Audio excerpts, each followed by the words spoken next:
Welcome to the Restoring Our Cities podcast. We are back for season 2. If you didn't know, there was a season 1. So this is season 2, and we are kicking off our first episode with some very, very special guests. So we're looking forward to talking to you all things society, culture, our lives, and really kind of the backstory of restoring our city, and especially in this introductory episode. If you aren't familiar with Restoring Our Cities, we've been around for 15 years this year, which is crazy. We started in 2005, and I thought I'd bring some special guests, and we'll talk through some of the things that we've done over the years and how our friendships have evolved. Wow, way back from when, right? And so it's pretty cool to go down memory lane a little bit, and then also just talk about some things that are really important to us and the future and what you can kind of expect from other episodes. So just to kick it off, I want to go over some introductions. Let's start off with Steven Chaco. Steve, how's it going? Good. And that's it. Great content. I'm just messing. No, Steve, tell us. I can't call you Steve. I have to call you Sibby. It was weird. That threw me off when you said Steve. Because that's why you delayed, because you're like, are you talking to me? I thought Joel was going to respond to it. So Steve, affectionately known as Sibby, I've known you forever, but just tell us a little bit about yourself and where you're from, what you're doing, and whatever you want to tell us. Yeah, I'm from Chicago, living in Detroit now, though. I'm probably OG Rock 322 with you guys, and 15 years sounds crazy long. That's like reflecting back on 15 years, even just really quick. It's just it's like a little short of half my life of like being in ministry with you guys. And obviously our friendship is a little bit more than 15 years, if not 20 something plus, right? I think so. This is really nostalgic to be back with you guys in season 2. I'm here in Detroit now. I'm an attorney practicing in Michigan, civil, criminal law. We're basically a one-stop shop in my firm. We're actually located in Detroit, downtown. So it's pretty nice to see the city grow, but also being back from Chicago. Detroit's kind of been known as like a mini Chicago back in the day. So it's pretty cool. It's like feels like a very full circle moment until you said Steven or Steve. Yeah. Yeah. But that's your birth name, isn't it? Isn't that on your birth certificate? Government name. Government name.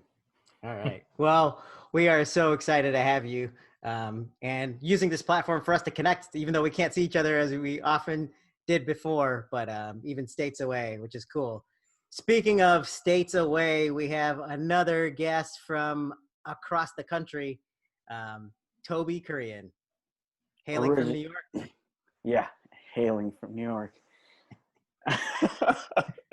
No, I'm just like Sibby. I'm from Chicago, but no, New York resident now. Living the dream, man. Yeah. Not really like this. This is so fun and like kind of fresh for me because I never done a podcast. I don't think I ever even like recorded myself before. So this is gonna be fun. You guys, season 2. I listened to some of season 1, and it's so awesome how you guys kind of bounce off of each other and just kind of, kind of make things flow. So it's gonna be really interesting to learn that, from you guys. Yeah. So be cool. Awesome. But Toby's never talked to a human being before, so this is really He basically defied the conversation. And this is probably how most of our conversations are gonna go, just ripping at each other. That's FYI. we're teaching Toby the fundamentals of human interaction. You can look at people. 2, hey, communication 101. I think it's so different though. Like, if you're sitting around just with your buddies, if you see them, it's different than like this. This is new for me. No, happy to have you, man. And I know we've had lots of great conversations over the years in small group and so many other environments where we've gotten to participate. And I'm looking forward to going down memory lane with you guys on that. And we've done so much over the years. And I think there's nobody else that I've done more with in my life than our next guest, my brother. Don't, Joel, don't. What's up, guys? I was like, where are you going with this? Yes, we are brothers. Yes. Yeah, Just I'm letting Joel. you know. Yeah, I'm Joel. Man, it is crazy, man. 15 years, right? I was 17. I had to whip up my phone and calculate that. I was like, 17. Wow, it's crazy. But yeah, man, I'm so happy to be here. I think it's my first podcast too, because I don't think even though I'm an OG of rock, I don't think I was part of season 1. So we'll have to talk about that later, Joby. Yeah, yeah, same here. this is exactly. But it's just so cool to just reconnect with Toby and Sibby, and through this it is different. Like Toby said, we're like sitting around a coffee shop or being at Denny's, but now we're doing this, online. It's totally a different setup. But I'm really happy to be here. I don't know. What else you want me to share? Quick thing No, about that's it. I That's don't it? think we need to Okay. hear anything else. All From you. right. No, Joel. There you go. What else? What are you doing now? What's kind of your role now, and what have you been up to? Well, I'm in the ministry. You can call me Father Joel. No, I'm just kidding. You don't have to call me Father Joel. And we don't need to bring up why you would call me Father, Sippy. Please. Well, I'm so tempted to now. I see your expressions. No. Inside full-time inside jokes don't work on a podcast. I know. I just realized. And no one can Unless see our we explain expressions them. either. I know. Unless you explain it, Crazy. which I think you should explain it now. Right. There's another Actually, term for let's just mute Joel reverend for a second. or So, pastor. Father, It's the same setup. So yeah, basically I'm in the full-time ministry. I serve as a director for a evangelical mission organization, which primarily serves South Asia, and also part of a local church here in Chicago, where I'm part of the pulpit team. Love to preach and teach God's word, but yeah, I'm just so happy to be here. It's crazy. Yeah, it's been 15 years, and just to see all of us, how God has really shaped us, and all we have changed. We have families. And I'm sure we're going to talk about that. We all have kids. That's crazy. I would not imagine that we have kids right now. So that's another reason why I'm a father. I forgot about that. Yeah, I'm a father. Literally, I'm a father. So, all right, we have to explain this. So, Joel, as a kid, would always Here lie. goes my reputation as a pastor. You're not like pathological liar, but as a kid, well, that's up to the interpretation. But he would always lie, so we made the inside joke that, oh man, he's like the father of liars. There's a verse in the Bible. there's a Lo and verse. behold, verse in the Bible. Take that to the pulpit team and Exactly. So anyway, running joke. Joel ends up becoming in the ministry and as an ordained pastor. But we all know. like the reverse Lucifer. Yeah. Yeah. There you go. Started off, hey, that's a great redemption story right there. Yes. Oh. The devil? I'm not the devil anymore. That's funny. You turned your life around. I'm so glad, Joel. But you know what? I appreciate you guys kind of sharing a little about where you're from and just kind of our history. Obviously, all of us have known each other for a very long time. And we've been involved with Rock and different things too, right? Like Rock is just an organization that we try to kick off 15 years ago to do great things in the community. And now you can see we're spread out all over in New York, Detroit, Chicago, in different areas, different circles of communities. But it's really cool to see us making an impact wherever we are. And we've got to do a lot of great things over the years. So if you're not familiar with Restoring Our Cities, we started off in Chicago in 2005, just doing community outreach. We've done lots of different fundraisers and events, and we've been able to connect with people just outside of our local churches, but also to people all over our city. We've tried to do that. And we've done a lot of great things, a lot of dumb videos. If you want to look at YouTube, there's lots of funny and dumb things that we've done, but we've also supported great causes over the years. And I think that's something that we're all pretty proud of. And I'm sure we all have some great memories, but that's just a little bit about the organization. And the mission was always to develop our city into a community for Christ. That was always like the the mission, and the vision was to really push that through these events and all these different fun activities we did. So that's just a glimpse of what we've done as Rock.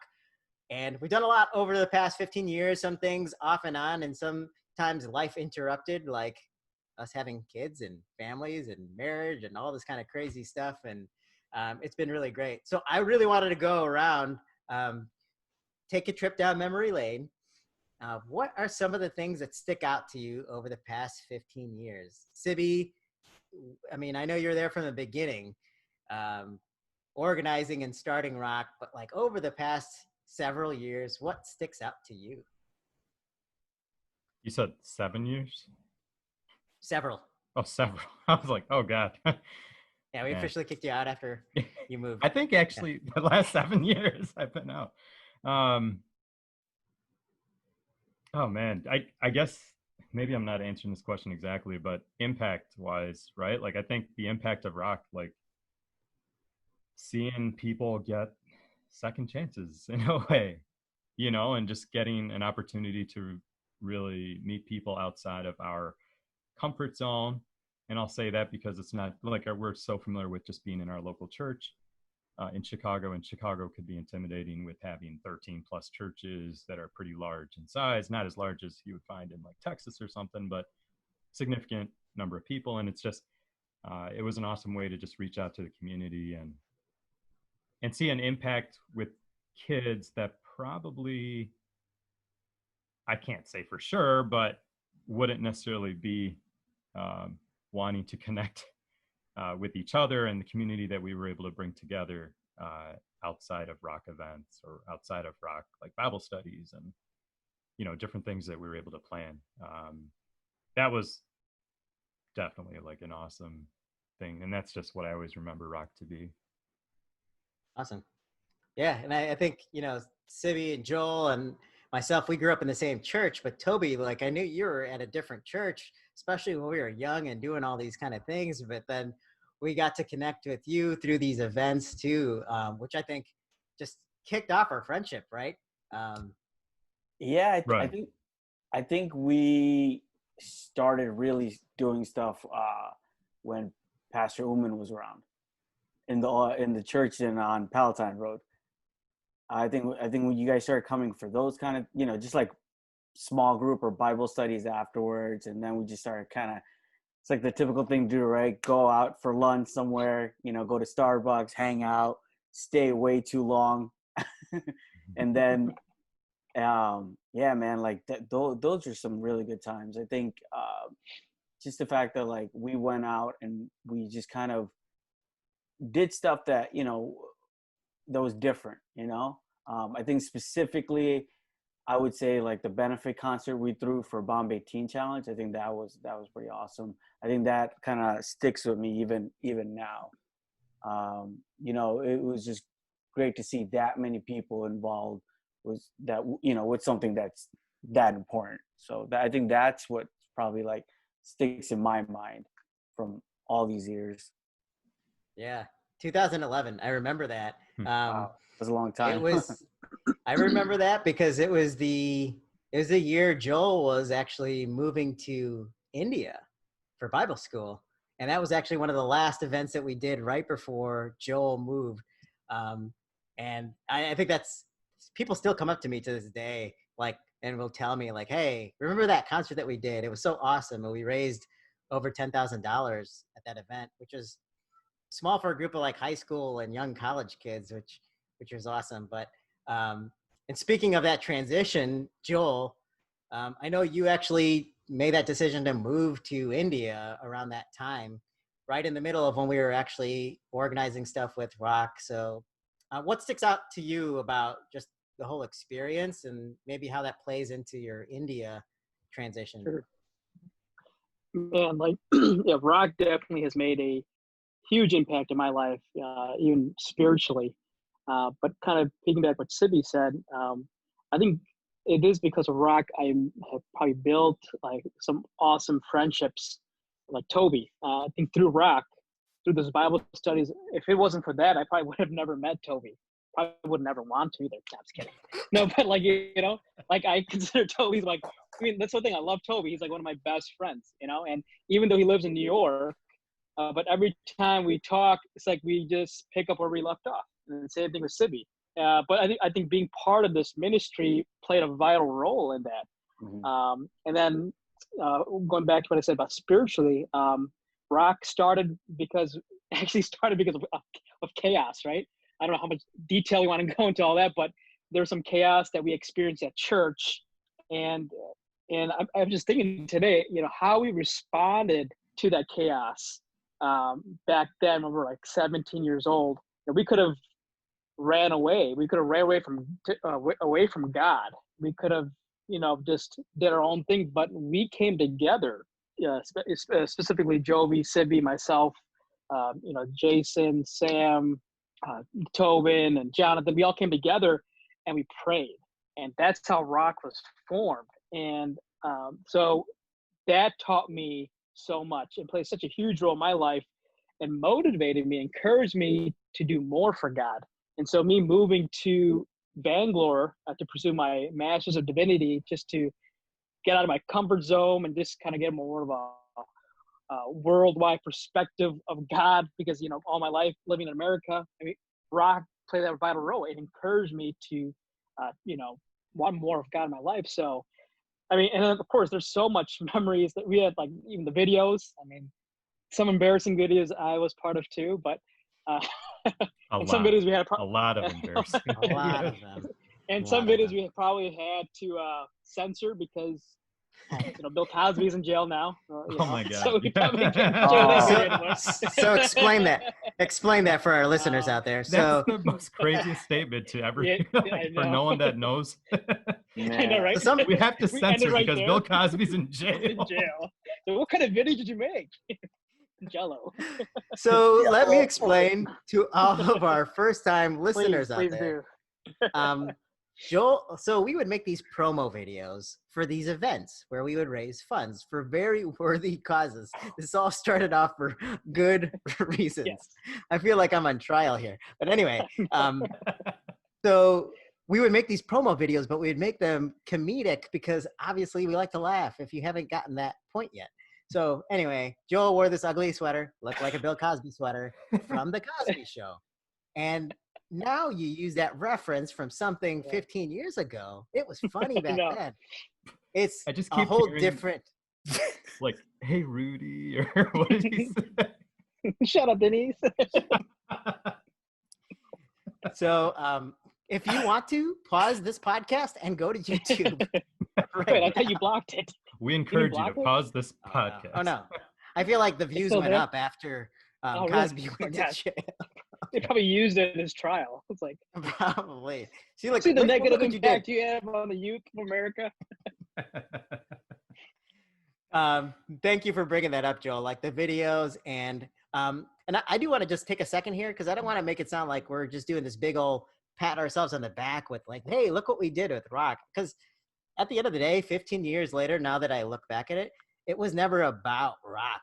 It was about community. It was all about like bringing people together. And now we haven't done stuff with quote unquote Rock, but we've done stuff with like our churches, our small groups. Like Toby, you and I, like we're part of a small group in the city of Chicago for so many years. And I feel like that experience really shaped my life. It like introduced me to my wife.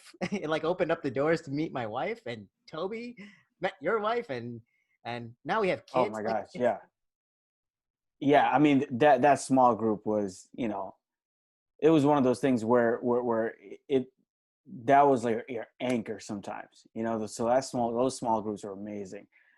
In your studio apartment, you and Josh sitting on the bed. Yep. I had a twin size bed, right? Twin size bed. Yes. And Bill Cosby's in jail now, so we should censor that video too. No, just kidding. Oh man. Oh, dude, I forgot about that studio part. We had some great memories there, man. I thought you were gonna say I forgot about this video, and I was like, "Where is this video?" No. Oh man. No, yeah, Toby. I think we had some great times, and point is community, right? Like I feel like wherever we are, I'm hoping that we learned the sense of what community really is, and it doesn't have to be rock. It could be your church. It could be your small group. It could be your group of friends, right? So let's talk a little bit about that, like, especially in the context of where you guys are now. Like, what does community mean to you? Or maybe what's something that you've learned, the importance of community, and how does that shape? So what is that word? What does it trigger when you guys hear that? Since moving here, I feel like I am relearning community right now. You know, like back home, it's, you know, we all kind of fell into each other, right, as we grew up. Now it's like, okay, there's a really well-established community here, a lot of good people. But like, how do you like approach that? You know, that's what I'm starting to learn now. Where can I be like a good use? Like your role to play in it? Yeah. Is that what you mean? Yeah. Yeah, because you know what your role is back home. You know that, you know, you're this person. You know your friends. You know how they will react to you. Those kind of things, right? But here it's like, okay, you know, they have a well-established community now. Like, where do I kind of fit in with the stuff that I did with, you know, you guys, and just like, you know, in life that you learn, right? Yeah. That's an interesting point. Like sometimes you just naturally fit in, like with your family and your friends, because that's how you grew up. But then I think Joel talked about this a little bit. When you're out of your comfort zone, how does that change your perspective or your role on community itself? And Sibby, you've moved to Detroit and you've been there for years now. How has that shaped you? Like, you know, taking you out of your comfort zone and now being well established there and leading things. How's that shaped your perspective of community? Yeah, I think I consider rock in Chicago and all of that obviously home, and it's always like, how can I bring that here? And kind of like what Toby was saying, like at the same time, there's a fine balance between what's your role here in this place now, because you don't just want to recreate the same thing. As awesome as that was, I don't want to just repeat history. I want to move forward and create something new. At the same time, it's not like kind of what you're saying. It's not about rock, right? Even if we look back at all these events, it wasn't about rock. So it's not like I came into Detroit like with a rock flag and, you know, and you guys know that, like, it's not like I started like a rock branch in Detroit. Like, although I don't know if you guys want to, but it's not like that's how the approach was, because it's different here and there's different groups of people, but at the same time there's community here, and I had to figure out where I fit in. But at the same time, a little bit advantage of moving to Detroit was just even with worship leading and stuff, I knew some people here a year or two prior to moving, so I had an advantage of knowing some of the youth and getting kind of like an in that regards. And when I moved up here, it just felt like a second home, and now it literally is where I live, like an actual home for me here. And so I mean, community to me, I guess here is different from how it looked in Chicago, but still community. It's still like amazing, great group of friends. We had a party last night where we had groups of like say 23, 25 people that got together, and it's just been a long time, especially with COVID, not being able to see everyone. And it was just like, we all took a second and we're just like, this is amazing. Just that we can all see each other. We're all breathing and no one has COVID, and, you know, we're all able to just get together. And it's just, I guess that to me is just being together, right? And like, you know, seeing the value in people being together. I think that's so awesome, especially when you've been transplanted. So like Toby and Sibby, you are already living in different places, and Joel, you got to do that to a greater extent in a different country with completely different language and context. So how did that shape your perspective of community? Yeah, I mean, yeah, you're right. Experiencing community in a different country, it is hard. And I think I can relate to Toby and Sibby, because you have your community back home, where it didn't like just happen overnight. It took time to build. Because when I think about community, it's being with a group of people that are authentic, they're genuine, and you grow, you learn from one another. And when you move to a different country, a different location, and you kind of have to relearn that and kind of start all over. It takes time, but it's there, because I do believe God created us to be part of a community, not to be alone and isolated and single. But so yeah, I mean, I remember when I was in seminary, Hold on. connected. Wait, I gotta pause you right there. So you said God doesn't want us to live as single people? Is this like Okay. No, okay. Shout out to all the single people. He plugged like marriage I know. theology in Sorry, there. Or guys. something. Yeah, like, God by the wants way, you I all to wrote be this. married.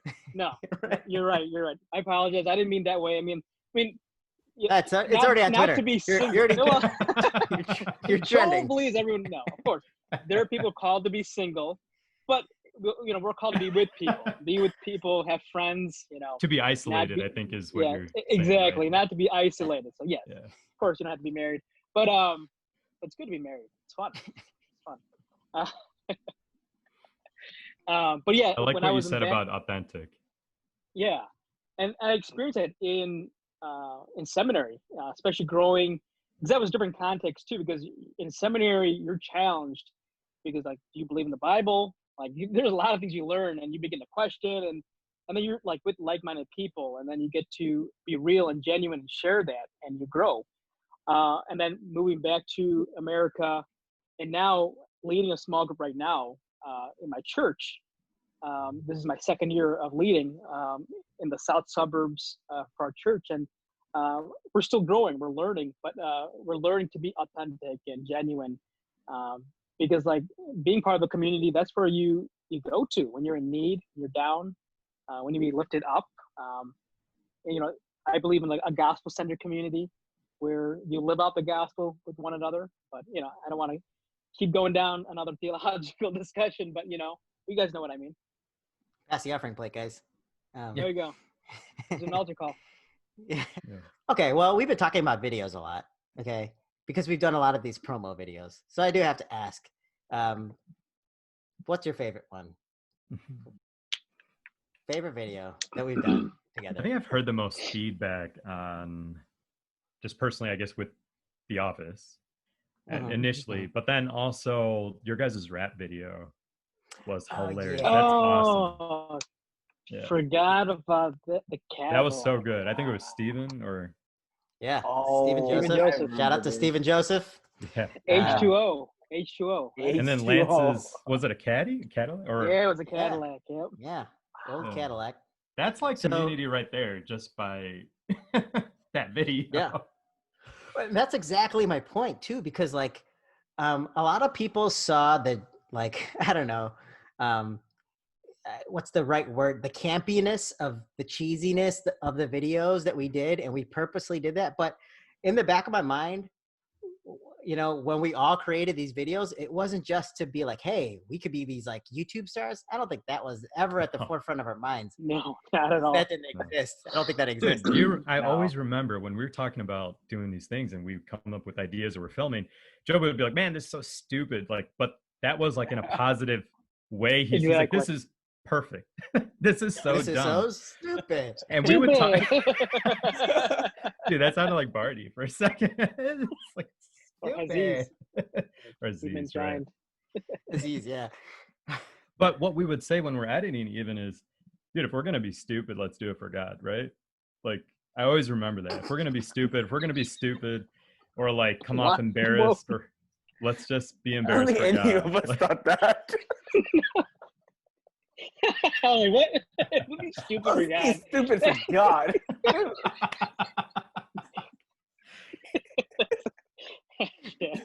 New bumper sticker.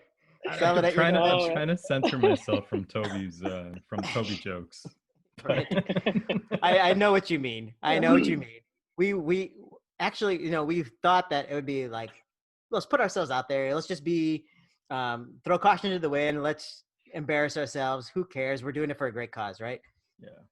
And even like another layer too, like we got to pull people from other parts of the community that we usually didn't see every day because they really wanted to be part of making a video. And I think that's how we actually blossomed friendships and like connections. Like Toby, like we did this video about Jesus Bowl which was a Oh, playoff that's of the Super Bowl. Yes. Yeah. so And fun. we made this dumb video about like kind of set to a Rocky montage where they're like, you know, Yeah. trying to train for the Super Bowl, but we called it Jesus Bowl. And the reason we called it Jesus Bowl is because I found a picture on the internet that shows Jesus stiff arming these children at football, and it just felt like the perfect graphic for this fundraiser. So anyway, fast forward now, Toby, I'm standing up in your wedding, you know, and it's crazy how when we say community, it's a real thing. Like it could start off as something super cheesy, but like Yeah. we've built some friendships for life, which is awesome. And I think going back to Joel's point is what God really wanted us to do, not just to make jokes, but like, hey, he really wanted us to experience that authenticity of friendship. So favorite video? Anybody else have one that sticks out? H2O? I was gonna say The Office, but man, the H2O video that tops everything. I think that was fun. hilarious. Yeah, that video, we raised money to build a well in Kenya. And I actually have a picture of it. I have it saved somewhere. Dude. And it's, Wow. yeah, I'll share that with you guys and I'll put it on the internet where you guys can all see it. But we built a well in Africa, and there's a bunch, it's for a girls' school district where they would have to Yeah. walk miles to get clean water. And then we built this and like we partnered up with another organization, and our names are on this well in Kenya. And then one of my dreams is to like go there one day and see it. The Butera's Girls, I'm not saying that correctly, but Butera Girls School, there's a well there and it has our name on it, which is awesome. So That's so awesome. cool. Yeah. But we made a video called H2O, which was a letter to the president. It was supposed to be a letter to President Obama at the time, which I actually wrote to the White House. I did email the White House, and they just said, "Hey, we can't get back to you. Busy, I guess." Or did. But anyway, it was fun making a video, just like a rap video, which was really, really fun. So speaking of that, and not to belabor the point or drag this on too long, I think we all have grown out of rock, or our churches, and people listening at home are probably like, "Hey, yeah, we've done stuff like this before. We've done things in our own community." And again, I don't want to make it seem like a pat on the back. We've just experienced community through this avenue of rock, which is great. But now, as we've gotten older, now we have families, we have different responsibilities, our perspectives have changed. I think some of these things that we done when we were younger grew some passions into us about still making changes. And like, I see that in each of us as we've gotten older. So I do want to talk about that. Maybe like we could kind of end the conversation here, like moving forward, thinking forward. We've been nostalgic. What are you guys passionate about now? Like, what are some of the things that you really want to see change? And I'm hoping we could continue these conversations in this podcast over this season, have more of these conversations, because now we can start to tailor in on some of these things. But what are you passionate, on fire about? What do you want your generation, the next generation, anybody and everybody to know? Sylvia, I'll start with you. What are you passionate about? Want to kick that off? Yeah, I think that's a loaded question. Yes. For Yes. me, just I think in general too, but my passions have changed over time, but they all have a general theme of injustice or justice, right? And I think that carries into my line of work as well, which helps me with clients and things of that sort and litigating. But at the same time, it's when it comes to real social or economic point of views in the world and impact and change, it's from, I think, back in 2010. Job, you might remember the exact year, 2010 or 2011, the year I think Toby mentioned Bombay Teen Challenge before. Having, I think you gave me the kick into the connection into that mission trip to go to Bombay in India to help that organization with anti-human trafficking and sex slavery and the rehabbing of the women and children in that industry, unfortunately, and just working with that organization for probably the following 2-3 years, maybe for more so directly fundraising, things of that sort. It really opened my eyes into that area before it became, I hate to say it this way, but before it became more of like a fad and for people to jump onto. And I'm thankful always for that opportunity. I think anyone should. I don't care that it's become a fad, because that's exactly what it should be. That awareness, right? Like, it's still present, right? And it kind of gets that slavery mindset or that bondage mindset, and it gets carried across into various areas of our lives now. And so when I think about that, it gets, the current climate, Black Lives Matter, and slavery, and, bondage of mindsets or emotions. And then, of course, like the local church. So I'm involved as worship leader here, and being able to mentor kids and being able to communicate with our community here. And just like the bondage and slavery of just like mindsets that teens and young adults are going through, or even like our generations. Like you mentioned, like small groups and Bible studies that we're all a part of, individually even. Or even if you're not part of a group, you have friends and you have conversations with those friends, except for Toby, because he doesn't know what a conversation really is. But for the rest of us, like humans, we have conversations with people, and we have relationships that we understand that people are going through things and the struggles that they may have, right? And so like those slave type mentalities, are like that bondage of whatever it is, that the heart idols or issues that they're just going through, that always presents, and like it's just right in our backyard, right? Like I always try to remind myself, there's India, there's Kenya, there's Mexico, those floods that we had raised money for. I don't know if you remember that. Tabasco, I think it was. There's all those big events that no, I think that's a city, right? I know you guys are smiling, but no, there's a video that we did about hot sauce. I thought there's okay. Never mind. Oh no, that's what I was thinking too. I think there was a city in Mexico that we that got flooded, and yes, we did raise money for them. Yep, we did a lot of water stuff. Yeah. So, I guess long story short, my passions are just it's so easy to see how mindsets and just emotions and just in the local community is also being affected, not just by global type issues or pandemics or historical issues. It's just even everyday life, right? And so, long story short, I guess my passions have changed over the years, but they all have that same theme. Yeah. No, that's awesome. So glad to see it, and it's exciting to see it evolve too. Toby, I feel like we've had this conversation over the years where, I work in the education industry. I know that's something that was super passionate for you. And even when we were talking about when we worked together to do Bombay Teen Challenge too, but like, Toby is a guy who exudes energy to me, especially when we start working on a project together, which is one of my favorite things about you, Toby, in all seriousness. And I've seen that obviously, propel you to success and great things too. So like, what's some of those passion projects or things that you want to instill into other people? Well, most of my passions involve destroying Sibby and Sibby's life. And very tight jeans. And very tight jeans. Oh, yeah. Lord, what did you want? Lord and Taylor? Lord and Taylor. No, what was his jeans specialist?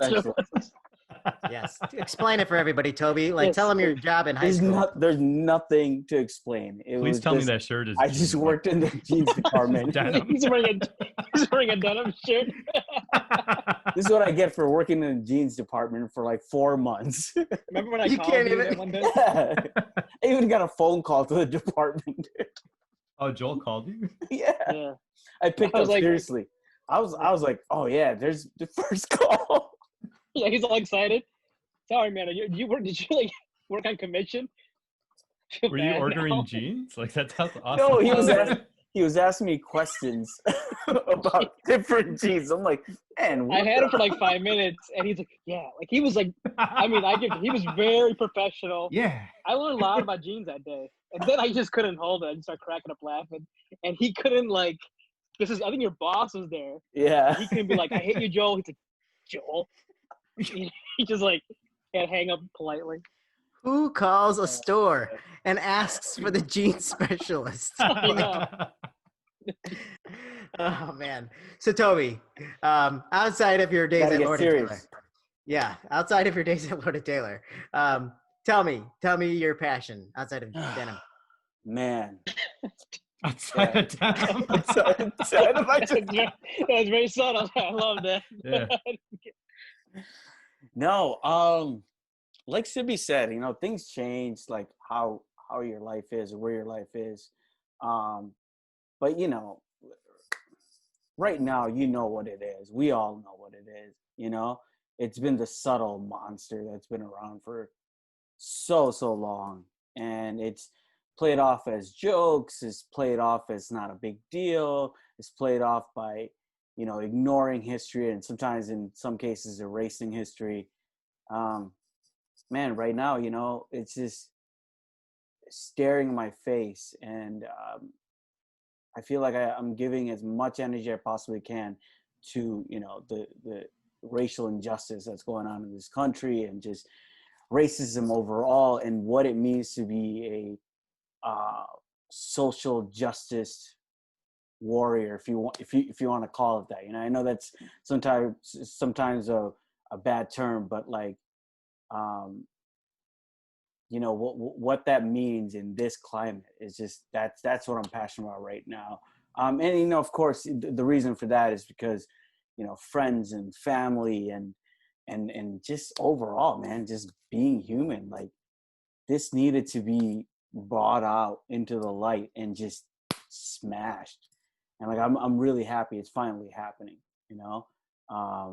Not to say that, like, I've been doing work for a long time or anything like that, but it's just like, this has been in my heart for a long time, and I think it's been in all our hearts. And we had very conversations, but private conversations. But I think it's a good time to, like, come out full force and be like, this is what we're about. This is what needs to be changed. And it's common sense stuff, at the end of the day. Yeah, I appreciate you sharing that, Toby. And to get serious a little bit, I mean, especially as we've gotten older, and there's things that I'm sure a lot of us have experienced, and you can tell there's passion coming out of our voices, because there are some things that personally affect us and personally affect the people around us, but then also personally affect other people that we can't possibly comprehend, right? And I'm glad that you mentioned just having the conversations, because a lot of times it has been private, which is one of the fears of this format of a podcast, because we're making those private conversations public. And I think it's kind of the same mentality that I think we were joking about before. It's like, hey, remember when we made videos and we just didn't care about embarrassing ourselves? Now that we're older, maybe we shouldn't care about having tough conversations and being afraid of the backlash, that we are opening up some things. That I think that element of not caring, of not being ashamed, which, we could probably start to see in the word a little bit too, is something that really can maybe provoke change, which I'm so glad you mentioned that, Toby. And I'm hoping we can dig into those conversations in future episodes too. But those are some very important topics, and passion. I don't even want to say projects, because they're deep rooted things that we need to change about our country and our world. And Joel, I think even from a global perspective, you've kind of lived in a different country on a different side of the world as well. And so I'm sure perspective and your passion has really evolved too, and from just being in Chicago to India. But like, what's that for you? What's the passion that you want to see change and the next generation to hear? Yeah, just like Sydney shared too, like, and Toby, it's definitely changed. But I'm passionate about empowering, encouraging people. I'm passionate about preaching and teaching the gospel. But that itself has evolved, because when we think about the gospel, yes, it's about who Jesus was and what he did for us, dying for our sins, dying on the cross, and resurrecting from the grave, and conquering sin. And but it's more than that. It's how he lived and what he did. And social justice is involved with that. And especially now, when we preach the gospel and empower and encourage people to live the gospel, that's what it means. Like, what does it mean to love thy neighbor? And so these are things which personally I didn't really learn. And to be frank, I didn't really learn this in the church. And so I'm passionate about teaching the gospel, teaching how Christ lived, who Christ was to our generation, so they can be like Christ. So they will stand up for people. So they will actually love people. They'll be part of a community that's diverse. Not just the same color of their skin. So I mean, I put a lot out there, but yeah, I think I'm learning, and it's becoming more of a passion too. What that means. What does it mean to be part of a church? What does it mean to be part of a community? What does it mean to preach and teach the gospel? It involves all of that. Yeah, I think that's such a great note to like tie it all together, right? At the end of the day. Mm-hmm. And I do want to just share too, because a lot of us have these passions that I think we should elaborate. And a lot of the future episodes will probably talk about certain things and dive into it. And obviously, some of us might be experts in some of our industries or whatnot, but to share the perspective of people who are suffering, we would love to have some of those people on these podcasts, and people who are promoting change in their local community. We'd love to have them. So if you know of anybody, please reach out through our website. You can reach us through our website and contact us. And we'll be happy to dive into those conversations. And I think that's so important, because I think it's kind of the new normal now with all these Zoom meetings. I've been seeing a lot, even within my company or within our different circles of friends. You've probably seen all these panels, right? Like panels and talks and things like that. And I think one of the unique things about the podcast, and maybe ways that we could live stream, is to really get the conversations of the people out there, the folks who are actually listening to this, to share your feedback. Because I've had lots of conversations on some of these topics, and folks are not on the same page. A lot of times when I listen to a panel, it's a panel of 4 people or 5 people or 3 people, and they all agree, and then they're sharing their message, right? And a lot of times when I click end and then I go into the real world and I talk to my friends and family, they throw some real curveball questions. And I think the authenticity of it, of community and conversations and friendships and relationships, has to come out. We need to air the dirty laundry a little bit. I think we can do that in a tactful way on these podcasts. So I'd love to not make this group think, but like love to bring up hard questions. And maybe, I don't know, we might be educated on something, and somebody listening might say, oh, wow, racism exists. Like, some people don't think that's true.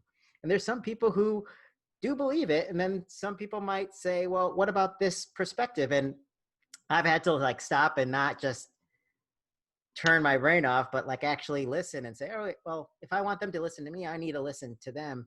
And I think that could be true of a lot of different topics. So I'm looking forward to those conversations, those ugly, uncomfortable conversations that I think this medium could really promote. But I do want to share that with everybody here and listening. If you have those folks and you say, hey, I think we need to share our voice and share those conversations, let us know. We'd be happy to bring them on a future episode and talk about some of these topics going forward. So there's some great content on our website. You can see some of the blogs that we've written over the years. We obviously have a link to some of those videos that we subliminally referenced throughout this episode, so you can check those out. But I think more than that, use the contact us link and then reach out to us. Share some feedback. If you say, hey, this was dumb, let us know. Or you guys are or this is stupid. Like a positive stupid, like we've talked about. Yes, this was stupid, right, guys. Keep it up. I would love to hear that. And I think just enough stupid. Just enough. Just enough stupid. But I think we're getting way too old to like get super sensitive about some things. But at the same time, hey, we want to hear the feedback. Right? Like, to get sensitive, that's exactly it. It's an uncomfortable conversation, hopefully, in these podcasts. And don't be afraid to, and that goes for all of us. None of us are experts, but don't be afraid to say something wrong and be educated. I think everyone here is open to being educated. And hopefully, like, the audience or whoever is actually listening to it, I'm pretty sure it's just Toby going to be replaying these messages over and over, because he doesn't talk to other people. So it's just, he's like, what's education? Google. Google. I really hope. I mean, if there's one thing that we could take away from these formats and these mediums is that like Toby will have just genuine connections with humans. I mean, There you go. I'm Can looking forward to it. Can we release Toby's numbers in case anyone wants to talk about Yeah, denim? address, information. My office number. Do you need to get lined up? Jamie's like, what is happening? Toby Kieran, denim specialist. How can I help you? I'm gonna get a lawsuit from Lord and Taylor, and that's where I call Sibby. Can you help me out? There we go. There we go. We'll just start the Well, retainer today. Yes, exactly. Well, you know what? You're a guest, so I don't have to compensate you that way. This is like free publicity. Isn't that what they tell influencers right now, right? Right. But in all seriousness, guys, just looking back over the past 15 years, it's not just about an organization. It's about the friendships, the true community, like real authentic community. Like I could remember some really high highs and low lows with all of us, right? Like, you know, it's all laughs now. And I think especially in the season of fatherhood, a lot of us have had our first kid and now second one with Sibby as well. And it's crazy, like to see us grow as teenagers to fathers. And for everybody out there too, going through different seasons of life. But I'm looking forward to continuing this community and expanding it and having more people on this podcast to see their perspective on community through the lens of different causes and topics that they are passionate about. So, well, guys, I appreciate you guys jumping on. Looking forward to this. This is a blast. I'm looking forward to more.